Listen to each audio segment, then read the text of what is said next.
Mahilig ka ba sa gatas pero inaatake ka naman ng hyperacidity at pagbo-bloating matapos uminom? Alam mo ba na ang gatas ng kambing pala ay perfect sa mga may lactose intolerance? Ang gatas po ng kambing ay sinasabing masustansyang gatas at siya din po ay maayos inumin sa mga may lactose intolerance na sinasabi kasi hindi po nga umaasim yung sikmura or hindi kayo nagtatae kapag umiinom ng gatas ng kambing. Happy tummy. Opo, hindi po ka-acidin. nakakasikmura. Goat milk. Sa mang-ayon. Oo nga. Oo nga, sabi niya, ngayon mo lang nalaman. Hello! Kaya naman, hindi natin palalagpasin na magpakalunod o magpakasawa sa dami ng Only Goat Milk dito sa Goat Farm sa Quezon. Goat's milk. Cheers.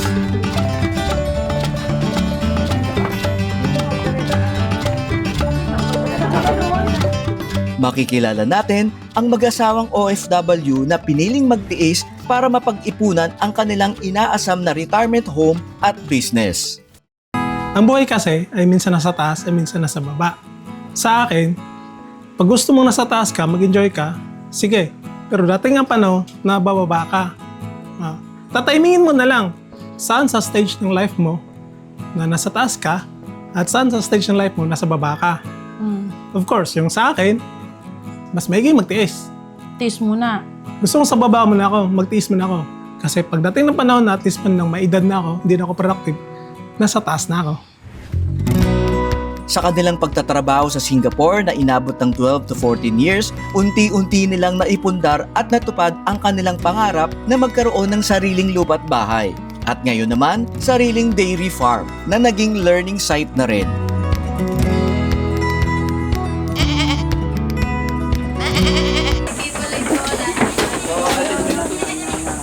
Ang dami ang gugulo. Oh! Nangangagat. Oy, damit ko. Baka ang damit mo kuya, ano niya? Matutumi ako Hindi buloy. Picture, selfie. Nakandami lang. Video. 1, 2, 3. Nandito si ate, kasama pa rin niya. Ito na po, iuwi ko, si Kibuloy. Bakit Kibuloy ang pangalan nito? Sa episode na ito, matututunan din natin kung papaano nga ba magsimula at makakuha pa ng suporta ng gobyerno para makapagtayo ng iyong sariling farm o dairy farm. At kung papaano rin ito magiging training center o learning site. Sa mga kababayan natin, lalo na katulad nyo, OFW na gusto nilang malaman o itatanong nila bago nila itanong, sagutin nyo na. Paano po ba tayo makakakuha ng suporta from the government? Nagsimula kami na mag-alaga ng kambing. Ayun naman ay parang hobby lang din. So sarili nyo munang investment? Yes, try lang. Para lang malaman kung ano ba talaga Mga ang native pa. pag-aalaga ng kambing. Pogi mo naman. Don't forget to like and subscribe. Welcome back po sa Agri sa Agri. Ngayong episode, isa pong siyempre masasabi ko ng kababayan sa Singapore. Fellow mga OFW din. At sakto, nakaputi din ako. Good morning la! Mapapala kayo ngayong episode dahil 11, 12, 14 years nasa Singapore. Pero ang kaibahan po nito sa kanilang dalawa, mag-asawa, nakapagpundar po sila ng ito, nakikita nyo sa drone shot, ang kanilang semi-retirement home. Bakit retirement home but semi? Kasi dito ay nag-set up na rin sila sa katabi lang nito kanilang na ipundar na property ay yung kanilang farm. At mapabibilib po kayo kasi talagang medyo may futuristic mind ng mag-asawa na ito. Sa mga young couples dyan, ito ang isang ehemplo para sa inyo kasi bago pa naman sila mag-decide na umuwi, at sakto, nung nag-decide sila, pandemic na, pumutok, naipundar nila ito. At ang sabi nga ni Sir kanina sa kanyang lang interview at maririnig nyo, tiniis muna nilang maghirap, magtipid para naman sa susunod na mangyayari is mas makakagaan ang kanilang buhay. Which is yung kanilang pagtitiis sa somewhere in the span of 11 or 12 years and 14 years, naipundar na po nila ang itong kanilang naging napaka home sweet home talaga sa kalagitnaan ng kagubatan. Bupate kasi. Ayan, so ang haba po ng intro ko, no, kasi may hugot dahil dati rin po akong OFW at syempre iba't iba po ang nangyayari sa ating mga buhay ngayon.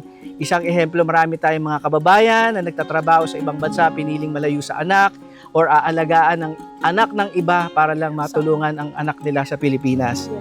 Ayan, sila pong dalawa ay talagang hindi po sila naghiwalay at magkasama, pero maraming tiniis para magkaroon ng ganito at hindi daw ito madali. Yes, sir. Maraming challenge.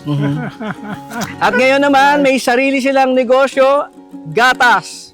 Gatas ng baka at gatas ng Kambing. kambing na malambing. Pakinggan niyo po ang kanilang pagbabahagi dahil napakaganda ng kanilang storya ng buhay na pag-aasawa ngayon at the age 46 years old ay meron na silang semi-retirement home na napakaganda sa paligid ng kanilang mga fruit-bearing trees. Katabi lang din ang kanilang naipundar na dairy farm at walang utang, fully paid lahat at the age 45. So, paano nila yun nagawa? Pakinggan nyo po, buuhin nyo pong panoorin ang episode na ito at kayo baka maiyak sa tuwa para sa kanila.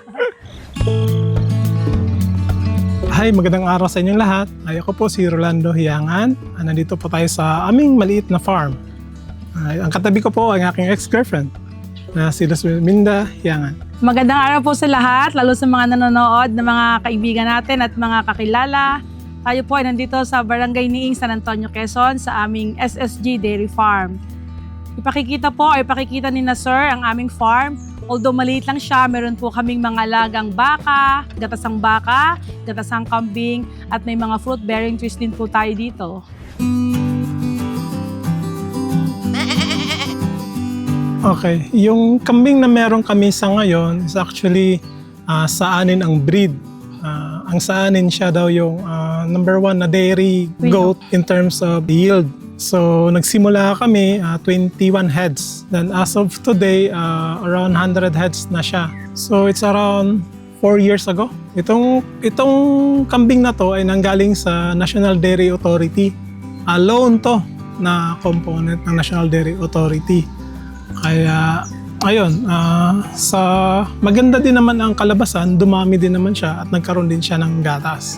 Yung isa naman naming alaga na kambing din, meron din kaming Anglo-Nubians na nag-cross din kami ng Anglo at saka sa anin. So Anglo sa anin. Although cross siya, malakas din po ang gatas at maayos din ang quality. Na ngayon nga sinabi ng Mr. Ko na mahal 100 plus na yung aming gatasang kambing dun sa aming dairy goat. Tapos meron din po tayong mga gatasang baka from National Dairy Authority din siya na from 6 heads, ngayon po ay 12 heads na. Last 2023, na-award po sa amin ng National Dairy yung mga gatasang baka from Australia din po siya.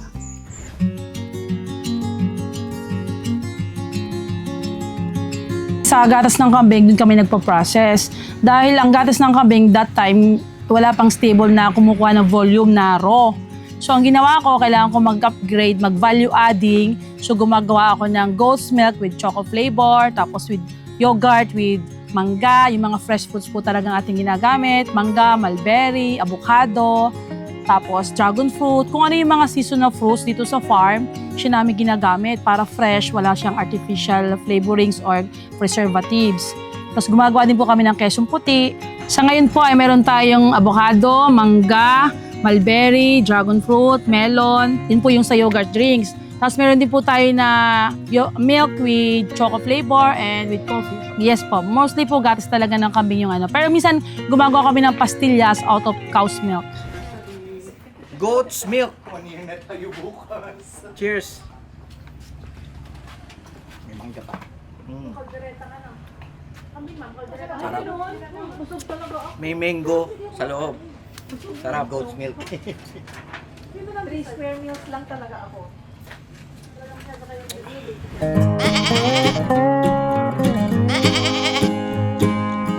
Ang gatas po ng kambing ay sinasabing masustansyang gatas sa lahat. Siya po ang close to mother's milk. At siya din po ay maayos inumin sa mga may lactose intolerance na sinasabi. Kasi hindi po nga umaasim yung sikmura or hindi kayo nagtatae kapag umiinom ng gatas ng kambing. Unlike, sabi nila, doon sa iba, at saka sinasabi din nila na kapag yung mga mostly kasi na namin na bumibili yung mga cancer patients.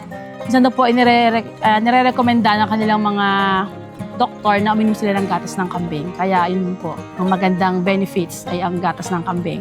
Although baka maganda rin naman, syempre. Kwento mo kay Kuya Bong, may papaitan na instant.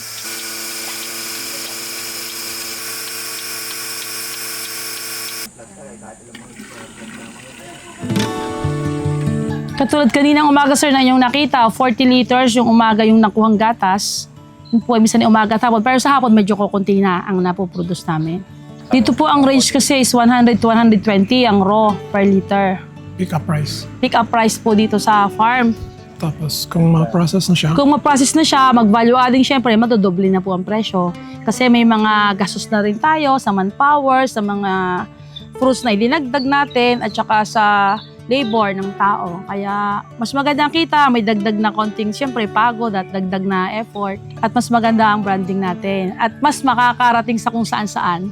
Dahil medyo pag po na-pasteurize na, syempre natatagal na siya, safe na siya na mainumin. At kahit po iba, ipinufrozen namin para mas matagal ang shelf life niya. Ayun po.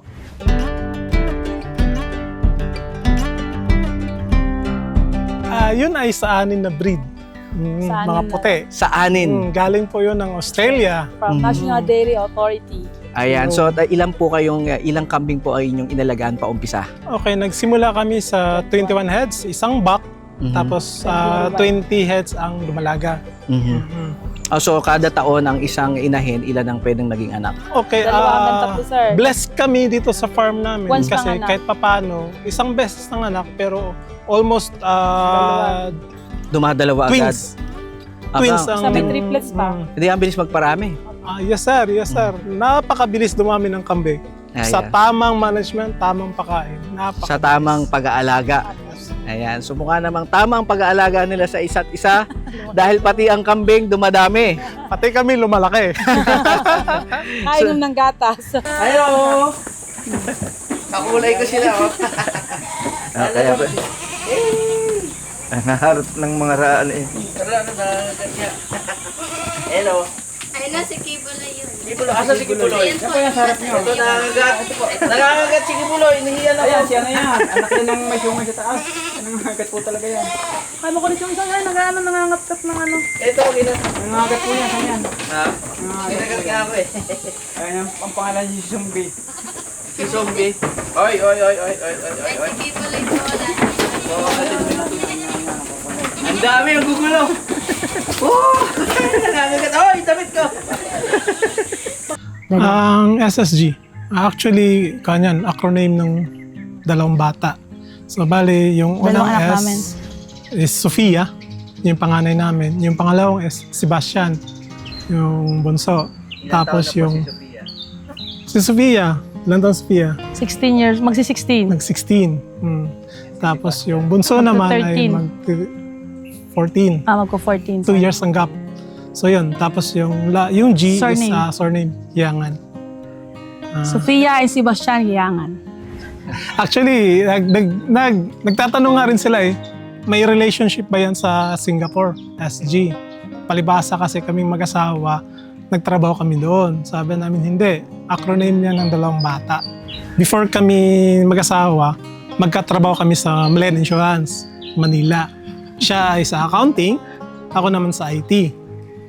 Yung application na minimaintain ko, ginagamit niya. That is Manila.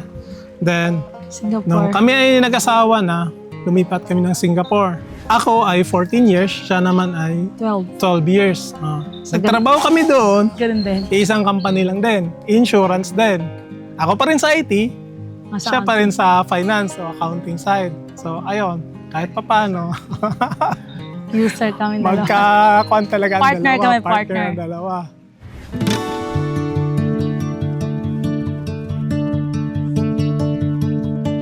Bali po, nung last quarter of 2019, umuwi na ako from overseas worker nga po kami. Dahil sa una is family. Pinili ko ang aking family kahit sa maganda. Sabi nga ng boss ko, maganda ang trabaho mo dito. You have all the opportunities. Ikaw ay resident. Give up mo to para sa pamilya mo. Of course, sabi ko sa kanya. Family is priority ko talaga. Kaya umuwi ako ng last quarter ng 2019. At from that time, nagsimula na ako mag-training sa mga pa-seminar at training ng National Dairy Authority hanggang 2020. Tapos 2021, na-award nga po yung gatasang kambing sa aming mag-asawa, pero nandun pa rin siya sa ibang bansa at ako na yung nag-aasikaso. Nauna siyang umuwi para lang ma-explore kung ano man yung pwede. anong potential. Kasama na rin yung lahat, yung fruit trees, yung pigiringa, tapos yung quail, at tapos itong dairy. Sabi ko sa kanya, itry mo muna hanggat nasa ibang bansa pa ako. Kasi once umuwi ako, kailangan talaga rin i-focus kung saan ba talaga mapupunta. Pero definitely, farming kami. Kasi yun nga ang biggest challenge ng buong mundo. Lahat naman ng bansa ay farming talaga ang focus na. Nung time na maganda na, sabi ko, panahon ko na rin siguro na umuwi. Eh, nagkataon yun na COVID, nadagdagan yung stress na ano nang Malayo nangyari, siya. mahirap, mga ganyan. At saka yung trend kasi, nung time ng pandemic, is namimili yung mga galing Metro Manila, namimili ng lupa at magfa-farm na rin. So nag-push din yun sa sarili ko na kailangan ko na rin umuwi at i-explore. So ayun, umuwi nga ako. Ang nangyari kasi, ganito, di ba doon kami nag-start ng family sa ibang bansa. So nandun yung aming 2 anak, doon nag-aaral. Ngayon, 18 nga tayo, nagbakasyon sila dito. So, nung time na yon sila yung mga 9 years old at saka 7. So, gusto nila yung mga kalaro. Siyempre, yung mga pamangking ko or mga anak ng pinsan ko dito, nakalaro nila, nagustuhan nila magbakasyon sa Pilipinas. Ayaw na nilang bumalik para mag-aral doon. Sabi nila, dito na kami sa Pilipinas mag-aaral. So, anong nangyari? Nauna sila dito ng 1 year mahigit. Na at that time, parang weekly o halos weekly, umuwi ako ng Pinas para may school activities, may sakit yung anak ko, kailangan ko pumunta. So, talaga nag-decide ako na namili na ako noon na kailangan ako ng mga anak ko na mag-attend sa kanilang mga pangangailangan. So, nag-resign ako sa work. Kaya nauna ako, tapos saka siya sumunod.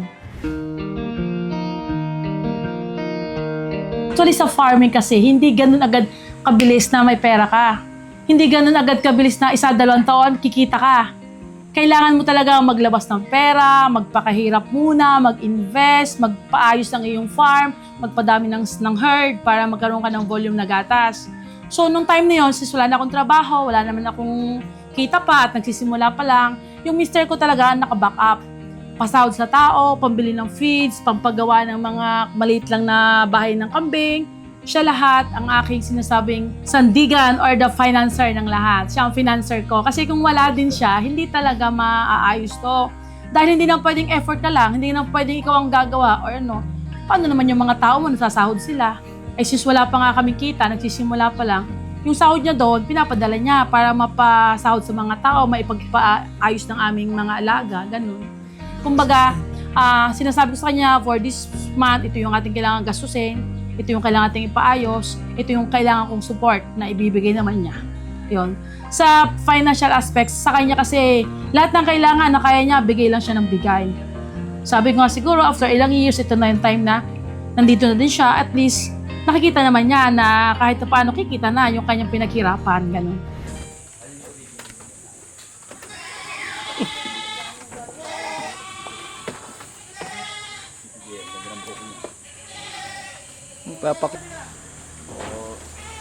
Pogi mo naman. Ito yung gwapong satanas. So, papakilala po natin ang isang family na nagtutulungan sa pag-aalaga at paggagatas. Si Kuya Herman. Herman at siyempre ang kanyang misis at sa kanyang daughter. Ma'am, ano po? Teresa. Ma'am Teresa, ito yung daughter. Si Giselle. May. Yan, Kuya, ano bang ginawa natin ngayong umaga? Siyempre, sa umaga, bago pagkagising natin, siyempre, unang-una natin gagawin yung pagpapakain sa kambing. Papakainin. Tapos, Ano bang kinakain nila? Ano po siya? Silage. Silage. Minsan po, damo kung may damo. Yung silage, may sarili na kayong Yung timpla. pong silage po, nanggagaling po sa sariling taniman yun. May sarili po silang taniman. Nakikiliti ako Gandara. Ayan, bakit naman Gandara ang pangalan? Ay, kami na po ng pangalan dito. Ito po dati. Siya po yung pinakamagandang kambing. Oh, at Kaya Gandara. kaya nga maganda nga Gandara. Hello. Ayan. So, araw-araw po kayo naggagatas. Araw-araw po. Araw-araw. Anong oras nagagatas. po umpisa? Pagkatapos magpakain, mga 7, gagatas na kami mga 7. 7 o'clock. O pwede mas maaga pa doon.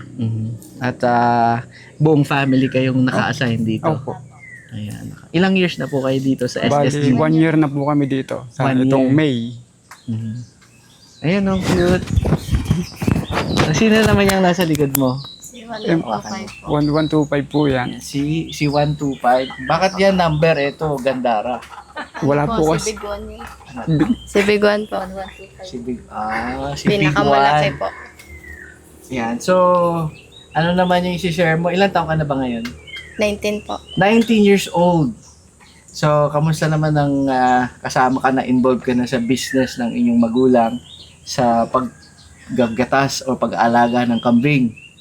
Ayos lang po, nakatulong po sa pag-aaral. Ano ka na ba? College ka na ba ngayon? Hindi po, grade 12 po papasok. Grade 12. Mukhang best friend mo yung mga kambing dito. Yes, po. Sino ang pinaka-paborito mo? Si Bastini po. Si Bastini. Andun nun si Bastini. Opo. Ayan, ikaw ang paborito niya. Wow. Na humihikbi. Aba, sa lahat ng mga kambing, ito na yung kambing na pinaka-malambing. Sa aming pinasok na to, marami kayong mga tutulungan, marami kami nakikilala na nagiging kaibigan, yung iba nga parang kapamilya ang turing na sa amin dahil sa pagdedairy.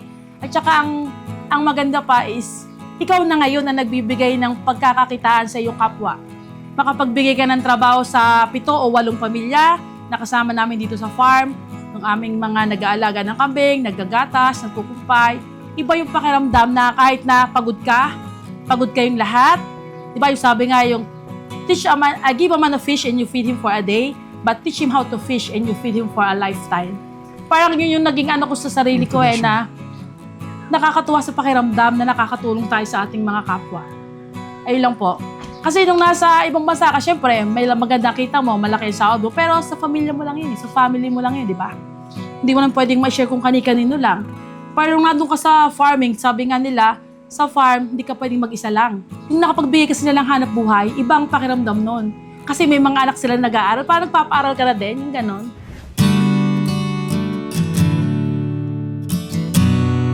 Yes! Ayan ang buhay na patotoo. Lahat ng aming meron kami ay pinaghirapan namin mag-asawa. Ito talaga sa totoong buhay, ito talaga hindi mana. Lahat ay out of ano namin. Yun din naman ang inisip ko eh. Yun. Ang buhay kasi ay minsan nasa taas ay minsan nasa baba. Sa akin, pag gusto mong nasa taas ka, mag-enjoy ka, sige. Pero dating ang panahon na bababa ka. Tatimingin mo na lang saan sa stage ng life mo na nasa taas ka at saan sa stage ng life mo nasa baba ka. Of course, yung sa akin, mas maiging magtiis. Tiis muna. Gusto kong sa baba mo na ako, magtiis mo na ako. Kasi pagdating ng panahon na at least man nang may edad na ako, hindi na ako productive, nasa taas na ako. So, given na ganun ang concept ko, so sasabihin ko na, itong properties na na-acquire namin, lahat ay katasto ng aming dalawa. Pagsisikap po to, hindi po to mana. Never nagkaroon ng mana. So itong area natin sa around 7,000 square meters na nasa likod yung bakahan namin. And dito yung bahay namin. And then yung sa kabilang side naman, yung sa kambingan is 7,500? almost the same size lang din. Mas malaki ng konti. So all in all is 1.4 hectares. Dahan-dahan lang yun, sir. Installment lang po. Kasi, syempre, hindi naman ganun ka big time magandang pera natin. Di, yung ating mga kamag-anak or mga ninuno naman, tumayag na hulug-hulugan lang. Kaya maswerte din kami na may mga ganun na nagpapaluwag. Bali, ang gusto naman talaga namin is tumulong din is community. Nasaan ba yung tagline natin? Ang aming tagline is SSG Dairy Farm. Bridging Community Through Dairy. So, Since kami ngayon nag-start ng dairy dito sa San Antonio, ay ini-encourage din namin yung aming mga kapwa farmers na maging dairy farmers na katulad namin. Kumbaga, nag-share kami ng ideas, experience, kung anong resources ang pwede namin ma-share para maging aware sila kung anong papasukan nila. Kung gusto nilang matuto, pwede sila dito magpunta. Sabi nga nila, kung gusto mong mag-dairy, pumunta ka sa SSG. Para makatulong tayo sa ating mga kapwa na naghahanap ng hanap buhay na may pang araw-araw na kita.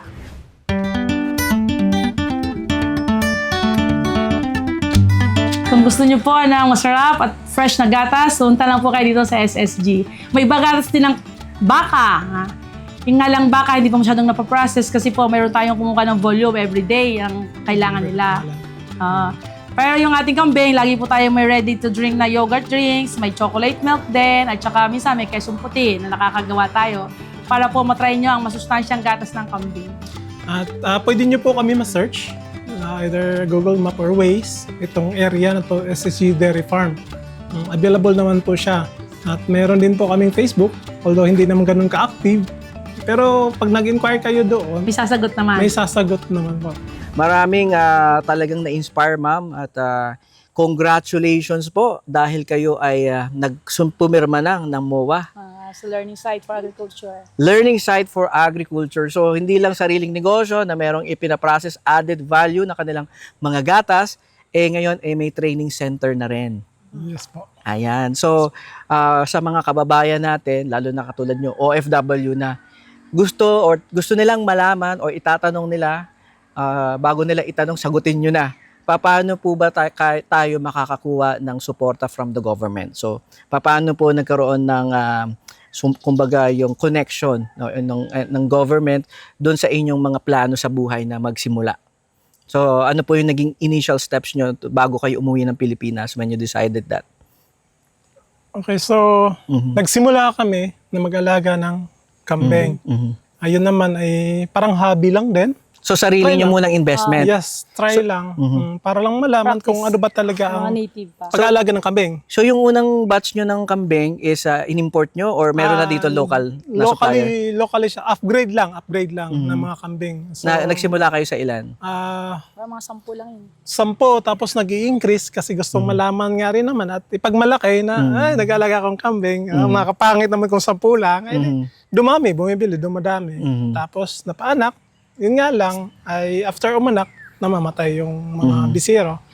So, dahil doon, natuto sa challenge na yun. So, after nga natuto, saka naman nag-open yung sa National Dairy Authority na project. Sino po nag-reach out? Sila or kayo? So, our friend yun eh. Kami po. Grupo. Kasi mahirap, alam din naman ng lahat na mahirap kahit sino naman, mahirap makipag-deal sa individuals. Usually, dapat group kayo kasi gusto ng government mag-benefit mas madami. So parang cooperative At that time, organization kami. organization. Nagsimula Private organization. muna. Private group. Yes, organization. So anong nangyari, nag-reach out kami sa NDA kasi nga marami na silang mga pinapalabas na mga Animals. shows or mga interviews or mga na kung sino mag-alaga ng kambing. Na merong programa. May programa. So nalaman namin, ayun, nag-organize kami. Nag-send kami ng letter of intent. Through the endorsement ng aming LGU Tapos, na napagkalita. kailangan nyo rin i-course through doon sa LGU kasi malaki talagang impact ng LGU Ayan. sa farming. So yun po yung initial steps. Support and assistance ng LGU ay kailangan din talaga ng mga farmers. Ayan. Kaya pasalamat kami sa aming LGU at kami naman po ay hindi nila pinababayaan. Kapag may kailangan kami, endorsement, request, okay. Nandyan po sila. Kaya thank you din. Yan. Sa ultimo inyong MOA signing, Nandun sila. nandun sila. Apo. Nakahabol kami at nakatikim ako ng lechon na masarap. Again po, no, I'm very happy to see na ang isang OFW na katulad ko ay umuwi, nag-decide, at ngayon ay meron din talagang proof na ang ating gobyerno ay tumutulong. Yes. Talagang tumutulong po ang gobyerno sa mga, lalo sa mga karapat-dapat ng tulong. Kailangan mo rin reach out din. Reach At out. saka, sariling sikap din. Tama. So, Kasi yan po ang kailangan nating i-share na message no, sa ating mga viewers. No, na wag po muna tayo agad ma-frustrate yung naririnig natin, wala namang suporta, ganun yan. Yes. Dahil nga stress na tayo sa buhay, parang we didn't even try. So ngayon po itong kanilang testimonial, they formed a group, private organization muna. Cooperative na kami, sir. Ngayon naging cooperative na, so nag-reach out sila. And then, of course, titignan din po kasi talaga ng NDA kung may kapabilidad kayo. Yes. You have to prove your worth muna. Yes. No, nagsimula muna sila, nag-invest sila ng sariling mga kambing muna for trial and error. Dumating ang NDA, nakita may maluwag na lupa, merong enough space para magtanim ng silage. Yan po yung isa sa mga requirements po. Yes po. So kailangan na makita ng government natin na hindi rin masasayang yung support na ibibigay kasi may capability naman kayo. Yes. At yan po ang importante. No, hindi po porque dahil gusto nating humingi ng suporta, ibibigay na lang ng basta-basta. At of course, sa lahat ng bagay, dapat po we also need to prove muna yung ating kakayahan.